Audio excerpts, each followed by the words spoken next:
과인의 눈이 꺼지면 훈민정음도 끝이다. 물길을 막은 자가 누구냐? 당장 터라. 내 탐욕이 하늘이 내린 물을 독으로 만들었느니라. 이제 글자가 보인다. 백성들도 이것을 보게 하리라. 반갑습니다. 대안의 야담입니다. 이야기 시작하기 전에 구독과 좋아요, 댓글 한 줄 부탁드립니다. 그럼 이야기 시작해보겠습니다. 훈민정음도 끝이다. 갑자년 서기 1444년 한겨울이었습니다. 경복궁 지편전 깊숙한 곳, 기름 등잔 하나가 가물가물 타오르는 방 안에서 조선의 임금 세종이 홀로 앉아 있었습니다. 손에는 붓을 쥐고 있었으나 붓 끝은 종이 위에 내려앉지 못한 채 허공에서 멈춰 있었지요. 눈앞이 뿌연 안개처럼 흐릿하여 등잔불조차 제대로 보이지 않았기 때문이었습니다. 임금은 이를 악물었습니다. 그 입술 사이로 낮고 무거운 한숨이 새어나왔습니다. 세종의 눈병은 하루 이틀의 일이 아니었습니다. 무려 10년이었지요. 그런데 말입니다. 이 놀라운 사실을 아시는지요? 세종 스스로 실록에 이렇게 고백하였습니다. 안지를 얻은 지 이제 10년이나 되었다. 두 눈이 흐릿하고 깔깔하며 아파서 봄부터는 음침하고 어두운 곳은 지팡이가 아니고서는 걷기가 어려웠다. 지팡이 없이는 어두운 복도조차 걷지 못하는 임금이었습니다. 그 임금이 밤마다 등잔 앞에 앉아 글자를 다듬고 있었으니 눈이 버텨낼 재간이 있었겠습니까? 어이 전순이가 조심스럽게 방 안으로 들어섰습니다. 손에는 약재를 달인 탕약 한 사발이 들려 있었습니다. 결명자와 구기자를 달인 것이었는데 임금에게 올리는 것이 벌써 26번째였습니다. 세종은 사발을 받아 단숨에 들이켰습니다. 쓴맛이 혀를 타고 목구멍을 넘어갔지만 임금의 표정은 흔들리지 않았습니다. 이번에는 차도가 있겠느냐. 전순이는 입술을 달싹였으나 선뜻 대답을 잊지 못하였습니다. 26번의 처방이 모두 실패하였다는 사실을 임금도 어이도 이미 알고 있었기 때문이었습니다. 그날 밤 세종은 홀로 경회루 쪽으로 걸음을 옮겼습니다. 지팡이를 짚고 한 발 한 발 더듬어 나아가는 임금의 등 뒤로 찬 바람이 몰아쳤습니다. 경회루 동쪽 한켠에는 2칸짜리 초가집이 있었습니다. 세종이 몇 해 전 백성들이 굶주린다는 소식을 듣고 임금이 기와집에 사는 것이 부끄럽다며 손수지어 들어간 집이었지요.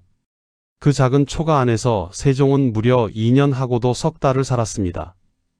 그런데 말입니다. 지금 그 임금이 초가 처마 밑에 서서 하늘을 올려다보고 있었습니다. 별이 몇 개나 보이는지 헤아려 보려 하였으나 뿌연 눈으로는 하늘이 그저 먹빛 덩어리로만 보일 뿐이었습니다. 백성들에게 글자를 주려 하였는데 세종이 낮은 목소리로 중얼거렸습니다. 훈민정음, 백성을 가르치는 바른 소리. 세종이 10수년을 갈아 넣은 그 28글자가 이제 마무리를 눈앞에 두고 있었습니다. 하지만 정작 그 글자를 마지막으로 다듬어야 할 임금의 눈이 꺼져가고 있었습니다. 세종은 지팡이를 땅에 꽂고 잠시 눈을 감았습니다. 어둠 속에서 글자들이 어른거렸습니다. 혀의 모양을, 이의 모양을, 하늘과 땅과 사람을 본떠 만든 글자들. 눈이 완전히 멀기 전에 이것을 완성하지 못하면 모든 것이 끝이었습니다. 다음 날 아침 편전에 신하들이 모여들었습니다. 좌의정 하연이 부드럽게 아뢰었습니다. 전하, 이번만큼은 부디 정사를 잠시 내려놓으시고 요양에 전념하시옵소서. 세종은 잠자코 앉아 있었습니다. 전하, 영의정 황보인도 엎드렸습니다. 어이의 처방이 모자란 것이 아니옵니다. 눈을 쉬게 하지 않으시니 낫질 않는 것이옵니다. 세종은 천천히 눈을 들었습니다. 흐릿한 시야로 신하들의 얼굴을 하나하나 훑었습니다. 그러고는 짧게 물었습니다. 그러면 경들은 과인더러 어찌하라는 것이냐. 신하들 사이에서 잠시 침묵이 흘렀습니다. 그때 한쪽 구석에 앉아있던 내관 하나가 조심스럽게 손을 들었습니다. 세종의 신복 내관 덕봉이었습니다. 나이 50이 넘었으나 눈빛만큼은 언제나 쥐처럼 날카로운 사내였지요. 덕봉이 바닥에 이마를 조아리며 아뢰었습니다. 전하, 소인이 지난달 충청도에 다녀오다가 이상한 이야기를 하나 들었사옵니다. 세종의 눈썹이 미세하게 움직였습니다. 말해보거라. 덕봉은 침을 한 번 삼키고 이야기를 꺼냈습니다. 청주 고을 깊은 골짜기에 이상한 우물이 하나 있다 하옵니다. 물맛이 후추처럼 톡 쏜다 하여 사람들이 초정이라 부른다 하는데 그 물로 눈을 씻으면 먼 곳도 보인다는 소문이 자자하옵니다. 편전 안이 조용해졌습니다. 하연이 코웃음을 쳤습니다. 민간의 황당한 소문을 전하께 아뢰는 것이냐. 덕봉은 고개를 더 깊이 숙였습니다. 그러나 세종은 달랐습니다. 세종은 조용히 물었습니다. 초정, 후추 맛나는 우물이라. 임금의 눈에 오랜만에 무언가 작은 불씨가 피어오르는 것이 느껴졌습니다. 그날 저녁 세종은 덕봉을 따로 불렀습니다. 편전도 아니고 침전도 아닌 아까 그 작은 초가집이었습니다. 덕봉이 엎드리자 세종이 나지기 말하였습니다. 사람을 보내라. 소문이 사실인지 확인해 오게 하여라. 단 누구도 눈치채지 못하도록. 덕봉이 고개를 들어 임금을 보았습니다. 세종의 얼굴에는 여전히 뿌연 안개가 거치지 않은 눈이 있었습니다. 하지만 그 눈 안에 방금 전까지 없던 것이 하나 생겨 있었습니다.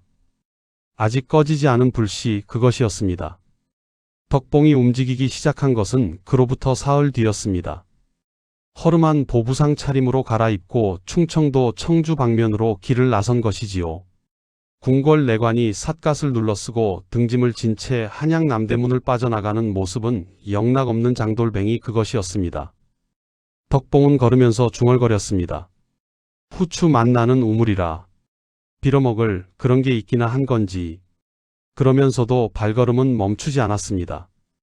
임금의 눈 안에서 보았던 그 작은 불씨가 덕봉의 발바닥을 자꾸 앞으로 떠밀었기 때문이었습니다.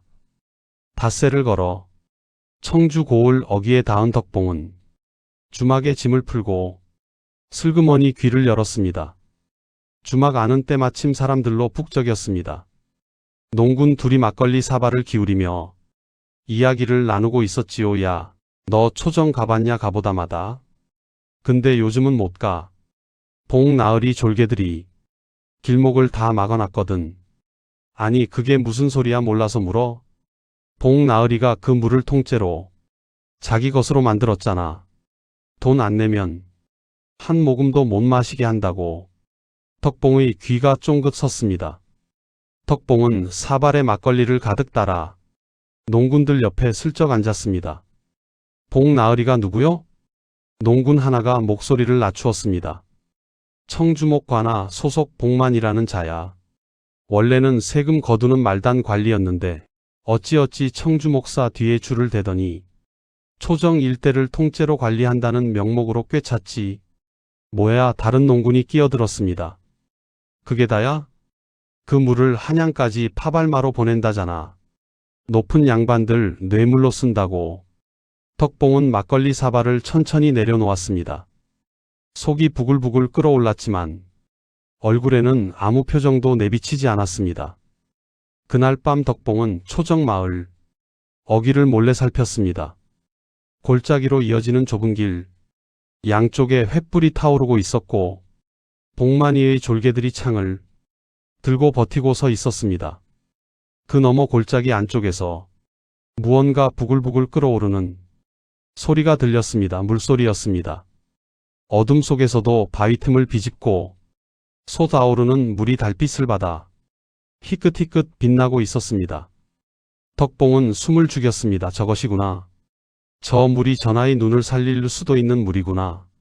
그런데 저 물 앞을 저 작자들이 막고 서 있구나. 덕봉이 마을로 발길을 돌리려는데 뒤쪽에서 낮은 울음소리가 들렸습니다. 돌아보니 바위 뒤에 할머니 하나가 쪼그리고 앉아 있었습니다. 덕봉이 다가가 물었습니다. 할머니, 이 밤중에 여기서 무얼 하십니까? 할머니가 고개를 들었습니다. 눈이 뿌옇게 흐려 있었지요. 물 한 모금 얻어 마시려고 왔다가 또 쫓겨났지.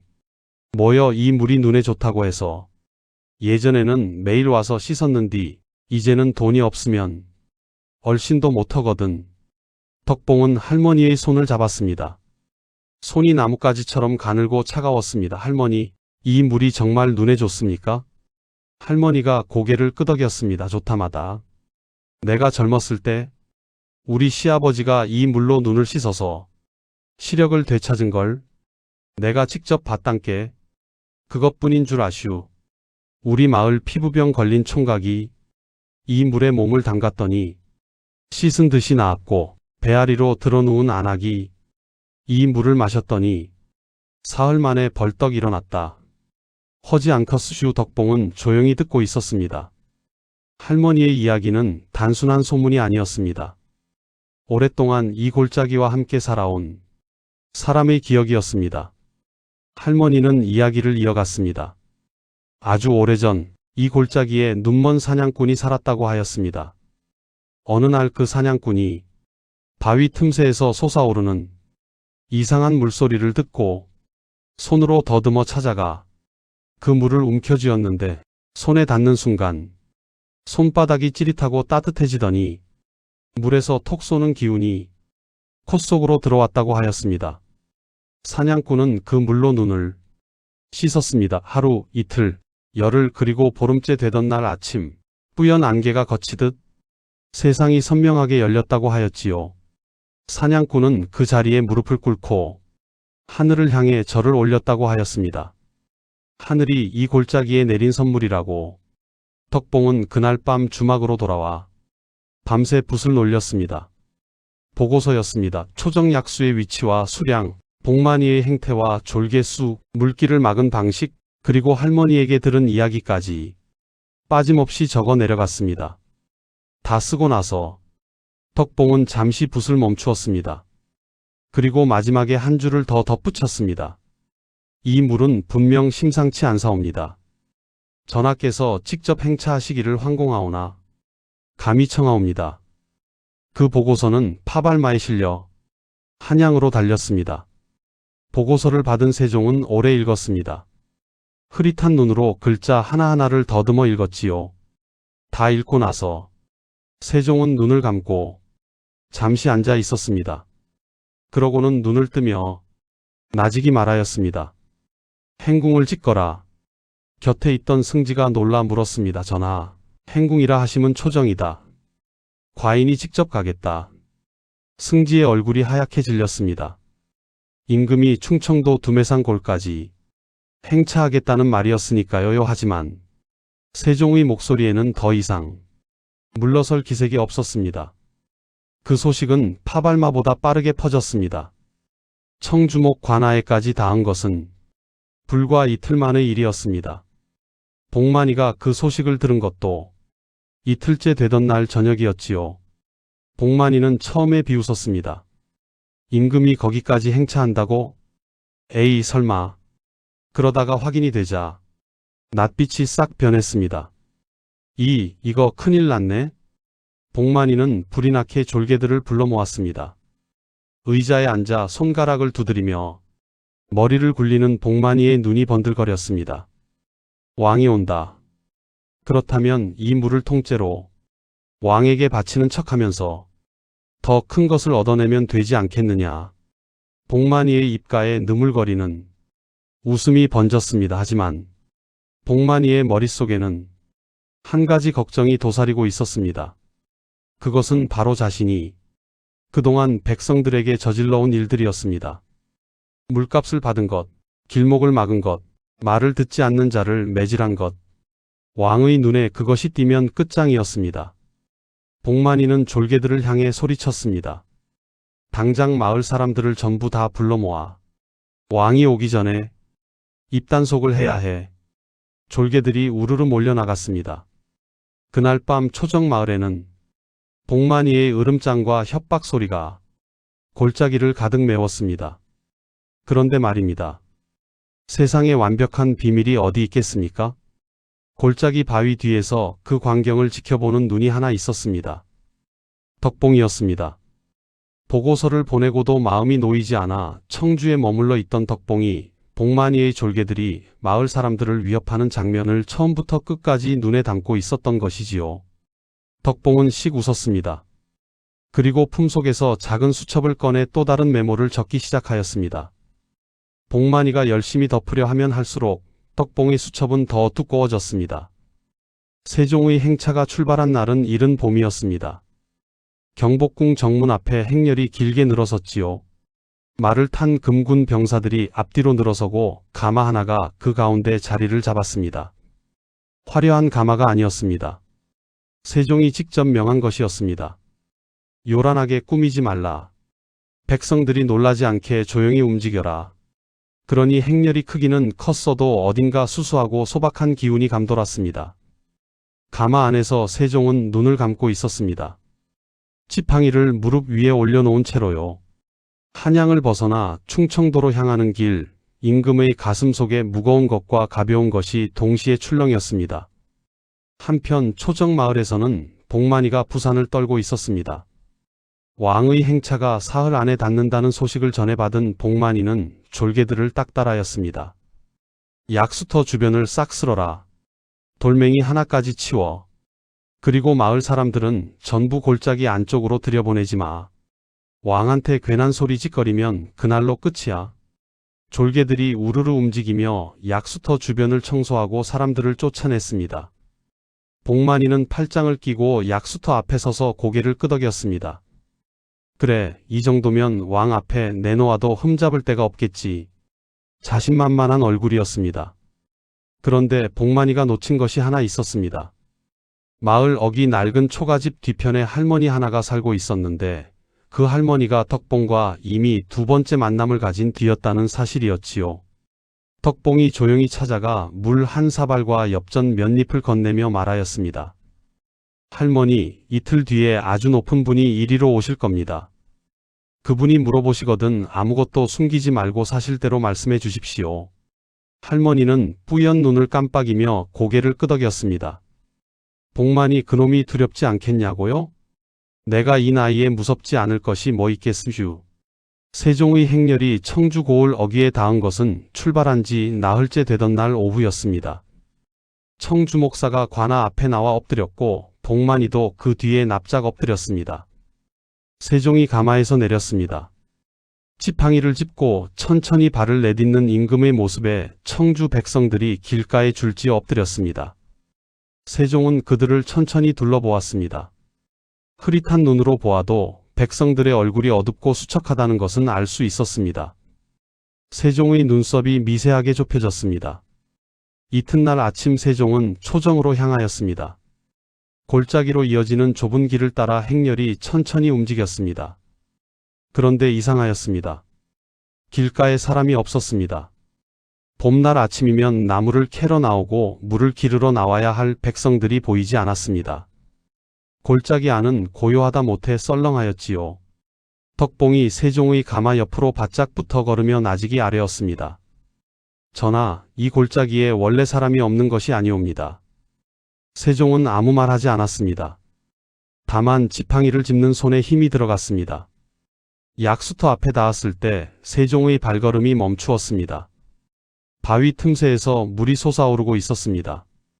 하지만 그 주변에는 인기척 하나 없었습니다. 복만이가 사람들을 전부 쫓아낸 까닭이었지요. 복만이가 앞으로 나서며 굽신거렸습니다. 전하, 이 물이 바로 천하에 이름난 초정약수이옵니다. 소인이 이 귀한 물을 잘 보존하여 전하를 맞이하였사옵니다. 세종은 복만이를 잠시 바라보았습니다. 그러고는 조용히 고개를 돌려 주변을 살폈습니다. 텅 빈 골짜기, 쫓겨난 백성들의 자리, 임금의 눈이 느리게 움직였습니다. 그때였습니다. 골짜기 저 안쪽에서 낮은 기침 소리가 들렸습니다. 복만이의 얼굴이 굳었습니다.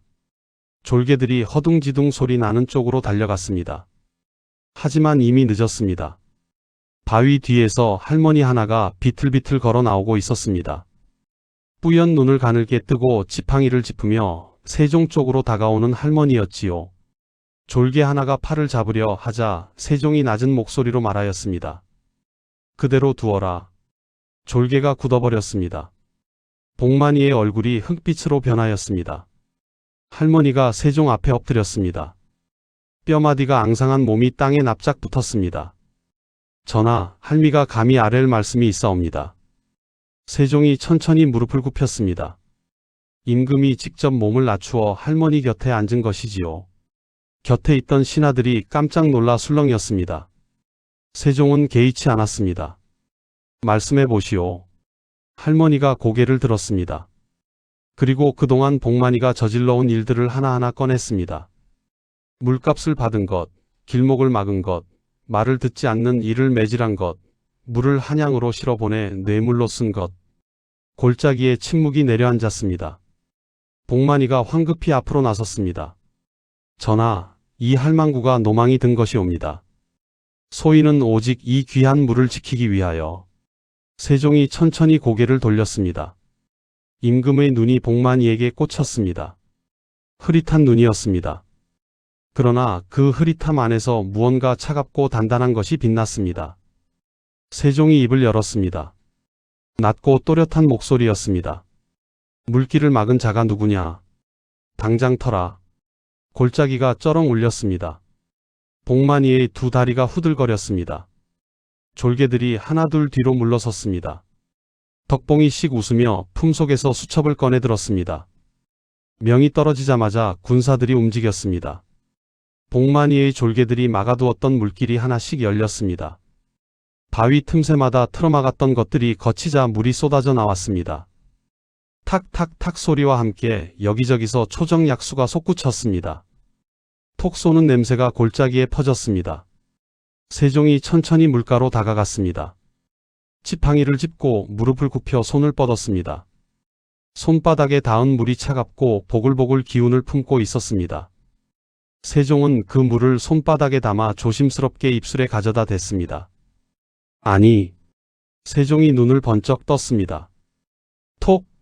쏘는 기운이 혀를 두드리고 목구멍을 타고 내려갔습니다. 차갑고 청량하고 알싸하였습니다. 세종이 한 모금 더 마셨습니다. 그러고는 주변 신하들을 돌아보며 말하였습니다. 이것은 하늘이 조선에 내린 사이다로구나. 신하들이 어리둥절한 표정을 지었습니다. 사이다가 무엇인지 아는 자가 없었기 때문이지요.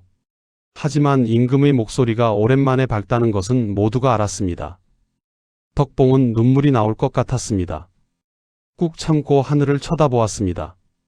소식은 바람보다 빠르게 퍼졌습니다.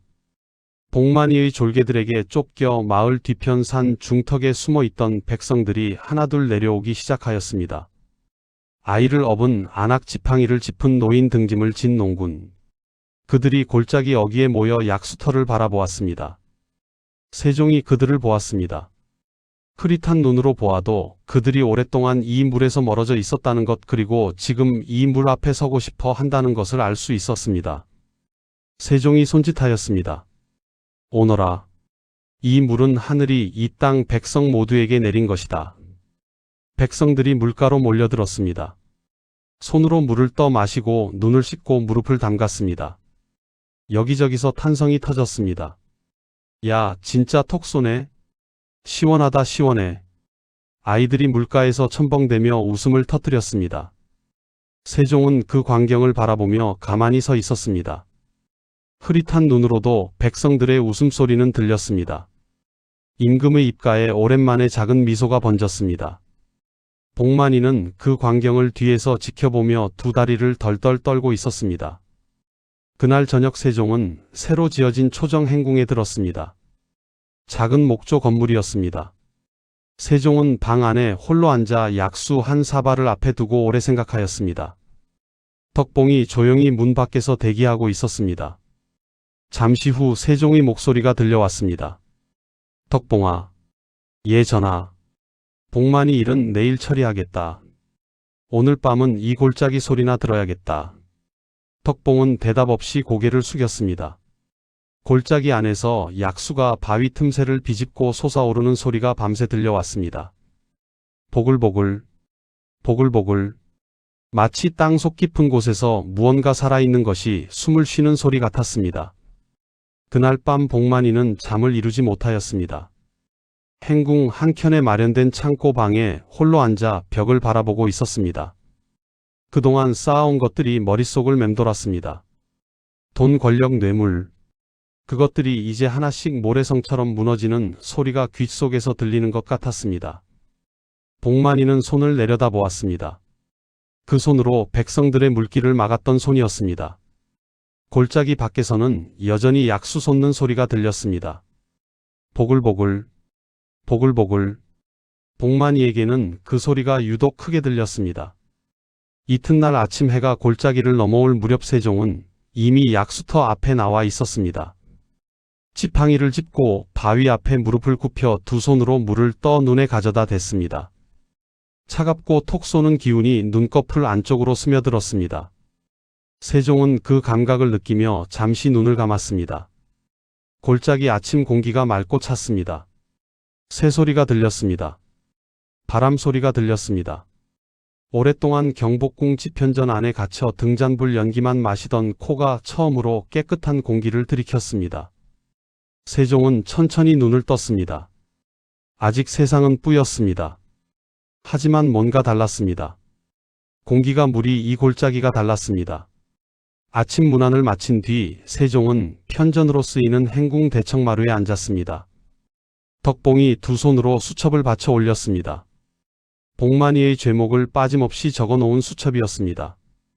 세종이 천천히 그것을 읽었습니다. 한 줄 한 줄 읽을수록 임금의 눈썹이 점점 좁혀졌습니다. 백성에게 물값을 받은 것, 물길을 막은 것, 말을 듣지 않는 자를 매질한 것, 초정 약수를 한양으로 실어보내 고위 관리들에게 뇌물로 바친 것. 수첩 마지막 장을 덮은 세종은 한동안 말이 없었습니다. 대청마루에 앉은 신하들도 숨을 죽였습니다. 복만이를 데려오너라. 세종의 목소리는 조용하였습니다. 그러나 그 조용함이 오히려 더 무거웠습니다. 잠시 후 복만이가 끌려왔습니다. 어젯밤 한숨도 자지 못한 얼굴이었지요. 눈밑이 거뭇하게 가라앉았고 두 손이 부들부들 떨렸습니다. 복만이는 대청마루 앞에 무릎을 꿇었습니다. 세종이 복만이를 내려다보았습니다. 흐릿한 눈이었습니다. 그러나 복만이는 그 눈에서 시선을 거두지 못하였습니다. 무릎이 저절로 땅을 파고들었습니다. 네가 이 물을 관리하였느냐? 예 전하. 소인이 귀한 물을 지키기 위하여 백성들에게 돈을 받았느냐? 복만이가 입을 달싹였습니다. 말이 나오지 않았습니다. 지키기 위하여 물길을 막았느냐? 전하 그것은 지키기 위하여 매질을 하였느냐? 세종의 목소리는 끝까지 낮고 고요하였습니다. 그 고요함이 복만이의 뼛속까지 파고들었습니다. 복만이는 이마를 바닥에 찍었습니다. 살려주시옵소서 전하. 소인이 잘못하였사옵니다. 세종은 잠시 복만이를 내려다보다가 입을 열었습니다. 내 탐욕이 하늘이 내린 물을 독으로 만들었느니라. 골짜기에 그 말이 울려 퍼졌습니다. 복만이의 등줄기에 식은땀이 주르륵 흘렀습니다. 세종은 계속하였습니다. 하늘이 이 골짜기에 물을 내린 것은 이 땅 백성 모두를 위함이었다. 그것을 내 한 몸의 탐욕으로 틀어지어 백성의 눈을 멀게 하고 살갗을 썩게 하였으니 그 죄가 어찌 작다 하겠느냐. 복만이는 더 이상 고개를 들지 못하였습니다.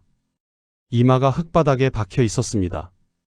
대청마루 위 신하들도 마당 한켠에 서 있던 덕봉도 숨소리 하나 내지 않았습니다. 세종은 복만이를 청주목 관아에 넘겨 엄히 다스리도록 하였습니다. 복만이의 졸개들도 함께 끌려갔습니다. 복만이가 질질 끌려나가는 뒷모습을 바라보며 덕봉이 나직이 중얼거렸습니다. 어허 저러니까 미리미리 착하게 살라고. 옆에 있던 군사 하나가 웃음을 참느라 얼굴이 벌개졌습니다. 세종은 그 소리를 들었는지 못 들었는지 그저 조용히 자리에서 일어나 약수터 쪽으로 걸음을 옮겼습니다. 복만이가 사라지자 초정 마을이 달라졌습니다. 골짜기 입구를 막고 있던 말뚝들이 뽑혔습니다. 길목을 지키던 졸개들이 사라졌습니다. 막혀있던 샛길들이 하나씩 열렸습니다. 그러자 어디서 나타난 것인지 사람들이 몰려오기 시작하였습니다. 아침부터 청주 고을 이쪽 저쪽에서 소문을 듣고 달려온 백성들이었습니다. 임금이 직접 물길을 터줬다더라. 복만이 그놈이 잡혀갔다더라. 이제 누구나 마실 수 있다더라. 소문이 소문을 낳으며 사람들이 골짜기로 쏟아져 들어왔습니다. 약수터 앞은 금세 북적북적하였습니다. 노인들이 손으로 물을 떠 눈에 가져다 대었습니다. 안악들이 물동이에 물을 담았습니다. 아이들이 물가에서 뛰어놀았습니다. 피부병 걸린 총각이 조심스럽게 팔을 물에 담갔습니다. 배앓이로 고생하던 이가 두 손으로 물을 떠 꿀꺽꿀꺽 마셨습니다. 골짜기가 웃음소리와 물소리로 가득 찼습니다. 세종은 약수터에서 조금 떨어진 바위 위에 앉아 그 광경을 바라보았습니다. 지팡이를 두 손으로 쥐고 흐릿한 눈으로 바라보는데 그 눈가에 뭔가 촉촉한 것이 맺혔습니다. 덕봉이 슬그머니 다가와 옆에 섰습니다. 한참을 말없이 같이 서 있다가 덕봉이 조심스럽게 입을 열었습니다. 전화 보기 좋으십니까? 세종이 대답하였습니다. 흐릿하다. 그러나 소리는 잘 들린다. 덕봉이 고개를 끄덕였습니다. 예, 저 웃음소리가 참 좋사옵니다. 세종도 고개를 끄덕였습니다. 두 사람은 한동안 말없이 나란히 앉아 백성들이 약수를 마시고 웃고 떠드는 광경을 바라보았습니다. 임금과 내관이 바위 위에 나란히 앉아있는 이상한 풍경이었습니다만 그날 그 골짜기에서는 아무도 이상하다고 생각하지 않았습니다. 그날 오후 세종은 경기도 관찰사에게 명을 내렸습니다. 전국의 탄산수가 나는 곳을 찾아보고 하라는 명이었습니다. 이 명을 받아든 경기도 관찰사 이보음은 한동안 멍하니 앉아 있었다고 합니다. 탄산수가 무엇인지는 알겠는데 전국을 다 뒤져 탄산수 나는 곳을 찾으라니. 이보음은 부하들을 불러 모았습니다. 야, 너희들 톡 쏘는 물 나는데 아는 곳 있냐? 부하들이 서로 얼굴을 마주 보았습니다. 그중 하나가 손을 들었습니다. 저 어릴 때 고향에서 그런 물 마셨는데요. 어디냐? 강원도옵니다만. 이보음이 이마를 짚었습니다. 강원도까지 가야 해? 그리하여 조선 팔도의 전대미문의 탄산수 탐문 대작전이 시작되었습니다. 한편 세종은 초정행궁의 자리를 잡고 본격적인 요양에 들어갔습니다. 매일 아침 해가 뜨기 전에 약수터로 나가 물로 눈을 씻었습니다. 그리고 하루 3번 약수를 마셨습니다. 어이 전순이가 곁에서 기록을 남겼습니다. 며칠이 지나자 전순이가 조심스럽게 아뢰었습니다. 전하, 눈의 충혈이 조금 가라앉은 것 같사옵니다. 세종이 눈을 깜빡였습니다. 그러냐?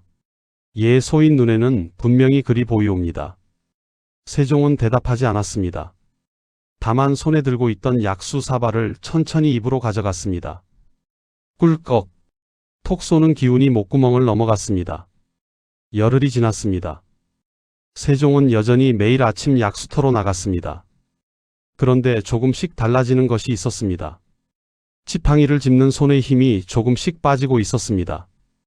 꽉 쥐어야만 했던 지팡이를 어느 날부터 살짝 짚는 정도로 버틸 수 있게 되었습니다. 덕봉이 그것을 눈치채고 뒤에서 손바닥으로 눈물을 훔쳤습니다. 세종은 보지 못하였습니다. 아직 눈이 흐릿하였으니까요. 하지만 열흘 전보다는 분명히 달랐습니다. 등잔불이 흐릿한 덩어리로만 보이던 것이 이제 불꽃 모양이 조금씩 구분되기 시작하였습니다. 20날이 지났습니다. 세종은 집현전 학사들에게 서찰을 보냈습니다. 훈민정음 해례 작업을 멈추지 말라는 내용이었습니다. 서찰 끝에 세종이 직접 적어보낸 말이 있었습니다. 과인이 곧 돌아갈 것이다. 눈이 밝아지는 중이다. 서찰을 받아든 집현전 학사 성삼문이 그 마지막 문장을 읽고 자리에서 벌떡 일어났다고 합니다. 눈이 밝아지는 중이다. 그 짧은 문장이 집현전 안에 퍼지자 학사들이 하나둘 자리에서 일어나 서로 얼굴을 마주 보았습니다. 그리고 아무 말 없이 각자 붓을 들었습니다. 한 달이 지났습니다. 세종은 이날도 약수터 앞 바위에 앉아 있었습니다. 그런데 이날은 조금 달랐습니다. 세종이 바위 곁에 피어난 들꽃 하나를 가만히 내려다보고 있었습니다. 노란 꽃이었습니다. 뿌연 안개 속에서도 노란 빛이 느껴졌습니다. 세종이 손가락으로 꽃잎을 살짝 건드렸습니다. 부드러운 감촉이 전해졌습니다. 그러고는 고개를 들어 하늘을 바라보았습니다. 구름이 흘렀습니다. 뭉게뭉게 흐릿하게나마 그 모양이 보였습니다. 세종은 오래 하늘을 바라보았습니다. 지팡이는 바위 옆에 세워져 있었습니다. 손에 쥐지 않은 채로 그날 저녁 덕봉이 약수 한 사발을 들고 방으로 들어왔습니다. 세종이 창가에 앉아 밖을 내다보고 있었습니다. 덕봉이 사발을 내려놓으며 물었습니다. 전하, 무엇을 보고 계시옵니까? 세종이 대답하였습니다. 별이다. 덕봉이 창밖을 보았습니다. 밤하늘에 별이 총총하였습니다. 덕봉이 다시 세종을 보았습니다. 세종의 눈이 창밖 별을 따라 천천히 움직이고 있었습니다. 덕봉의 눈이 커졌습니다. 전하 지금 별이 보이시는 것이옵니까? 세종이 짧게 대답하였습니다. 몇 개는 보인다. 덕봉은 그 자리에 털썩 주저앉았습니다.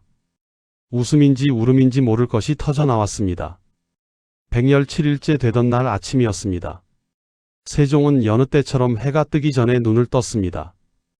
그런데 이날은 달랐습니다. 눈을 뜨는 순간 방 안이 선명하였습니다. 창호지 너머로 스며드는 새벽빛이 뿌연 덩어리가 아니라 하나의 빗줄기로 보였습니다. 창호지의 결이 보였습니다. 벽에 걸린 붓이 보였습니다. 방 한켠에 놓인 약수 사발이 보였습니다. 세종은 천천히 손을 들어 자신의 손바닥을 바라보았습니다. 손금이 보였습니다. 굵은 것과 가는 것이 구분되었습니다. 세종은 그 손바닥을 한동안 들여다보았습니다. 그러고는 나직이 중얼거렸습니다. 보인다. 덕봉이 아침 문안을 드리러 방문을 열었다가 그 자리에 굳어버렸습니다. 세종이 지팡이 없이 서 있었습니다. 창가에 홀로 서서 바깥을 내다보고 있었습니다. 지팡이는 방 한켠에 세워진 채로 세종의 손이 닿지 않는 곳에 있었습니다. 덕봉이 입을 열었습니다. 전하. 세종이 고개를 돌렸습니다. 그 눈이 덕봉의 얼굴을 또렷이 바라보았습니다. 흐릿하지 않았습니다. 세종이 말하였습니다. 덕봉아, 내 얼굴에 주름이 많이 늘었구나. 덕봉은 그 말을 듣는 순간 그만 엉엉 울고 말았습니다. 쉰이 넘은 내관이 어린 아이처럼 소리내어 울었습니다. 세종은 그 모습을 보며 빙긋 웃었습니다. 소식은 행궁 밖으로 순식간에 퍼졌습니다. 신하들이 달려왔습니다. 어의 전순이가 황급히 들어와 세종의 눈을 살폈습니다.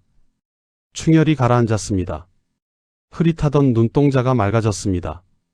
전순이는 두 손을 부들부들 떨며 엎드렸습니다. 전하, 이것은 하늘의 뜻이옵니다. 세종은 웃지도 울지도 않았습니다. 다만 조용히 약수터 쪽을 바라보았습니다. 골짜기 아침 햇살이 약수 위로 내려앉아 반짝반짝 빛나고 있었습니다. 세종은 그 빛을 오래 바라보았습니다. 눈이 시리도록 선명한 빛이었습니다. 세종은 그날로 한양으로의 귀환을 준비하였습니다. 행궁을 떠나기 전 세종은 마지막으로 약수터 앞에 섰습니다. 무릎을 굽혀 두 손으로 물을 떠 눈에 가져다 댔습니다. 차갑고 톡 쏘는 기운이 마지막으로 눈꺼풀을 두드렸습니다. 세종은 눈을 감고 잠시 그 감각을 느꼈습니다. 백열 7일 동안 매일 아침 느꼈던 그 감각이었습니다. 그러고는 눈을 뜨며 골짜기를 둘러보았습니다. 바위가 보였습니다. 나무가 보였습니다. 물이 보였습니다. 그리고 물가에 모여 약수를 마시는 백성들이 보였습니다. 세종은 그 모습을 오래 눈에 담았습니다. 초정 마을 백성들이 행궁 앞에 모여들었습니다. 소식을 듣고 달려온 것이었지요. 임금이 떠난다는 말에 안악들이 손수 만든 떡을 가져왔습니다. 노인들이 허리를 굽혀 절을 올렸습니다. 아이들이 꽃을 꺾어 들고 왔습니다. 세종은 그 광경을 바라보며 천천히 걸음을 옮겼습니다. 지팡이 없이 두 발로 땅을 디디며 백성들 사이를 걸었습니다. 한 노인이 눈물을 훔치며 말하였습니다.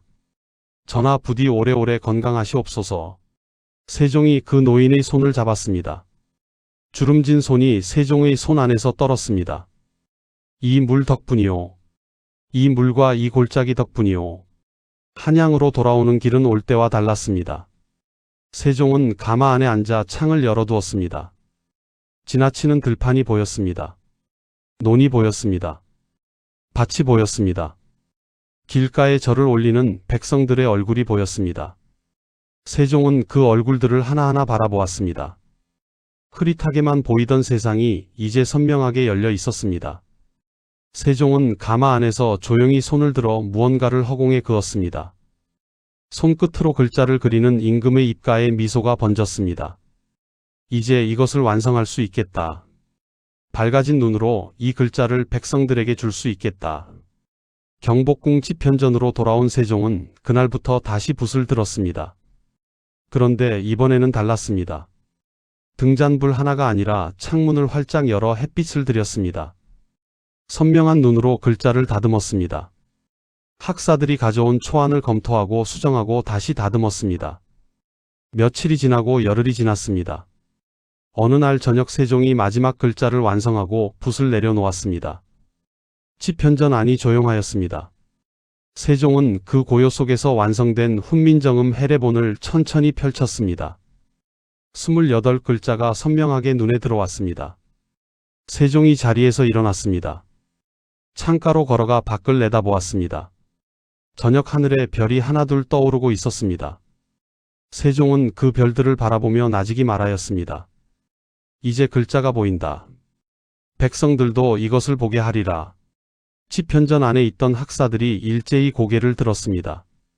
성삼문이 붓을 내려놓고 눈을 감았습니다. 팍팽년이 입술을 꽉 깨물었습니다. 세종은 여전히 창밖을 바라보고 있었습니다. 별빛이 임금의 눈에 반짝였습니다. 그로부터 해가 2번 바뀌었습니다. 세종 28해 1446년 음력 9월 초열흘 훈민정음이 세상에 반포되었습니다. 백성을 가르치는 바른 소리. 28글자가 조선 팔도에 퍼져나갔습니다. 농군도 배울 수 있었습니다. 안학도 배울 수 있었습니다. 아이도 배울 수 있었습니다. 하루면 익히고 열흘이면 쓸 수 있는 글자였습니다. 초정 마을 할머니도 그 글자를 배웠습니다. 뿌연 눈으로 더듬더듬 글자를 따라 쓰는 할머니 손끝에서 히읗과 리을, 미음어, 니은, 이가 그어졌습니다. 할머니는 자신이 쓴 글자를 내려다보며 웃었습니다. 이게 다 그 물 덕분이여. 그 물 덕분이여.